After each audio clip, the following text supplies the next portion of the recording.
নমস্কার। আপনারা রাস্তায় যখন বেরোবেন বা কোনো কাজে যখন যাবেন, দেখবেন সেই কাজ হওয়ার মুখ থেকেও যেন আর কাজটি হচ্ছে না, সেই কাজটি হচ্ছে না। এরকম যদি কোনো কিছু হয়, যে কোনো শুভ কাজে যাওয়ার সময়, অফিসে যান, যে কোনো কাজে যান, তখন কি কাজ করবেন? একটি কাগজি লেবু নেবেন, একটি কাগজি লেবু, তার ভিতরে 3টে ফুলবালা লবঙ্গ গুঁজে দেবেন, তার ভিতরে 3টে ফুলবালা লবঙ্গ গুঁজে দেবেন, দিয়ে আপনার পকেটে রাখুন আর মেয়েরা পার্সে রাখবেন। আপনি যেখানেই যাবেন সেখানে আপনার কাজ হবেই।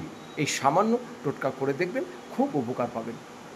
কাগজি লেবুর ভিতরে 3টে, খালি 3টে ফুল সমেত লবঙ্গ গুঁজে দিয়ে সেটাকে আপনার প্লাস্টিক ক্যারি প্যাকেটে রেখে পকেটে নিয়ে বেরিয়ে যান। আর যারা মহিলা আছেন, আপনারা কি করবেন? আপনারা নিজেদের পার্সে নিয়ে যাবেন। আপনাদের যে কাজে যাবেন সেই কাজ আপনাদের হবেই। 100 ভাগের ভিতরে 100 ভাগ হবেই। করে দেখুন, বিশেষ উপকার পাবেন।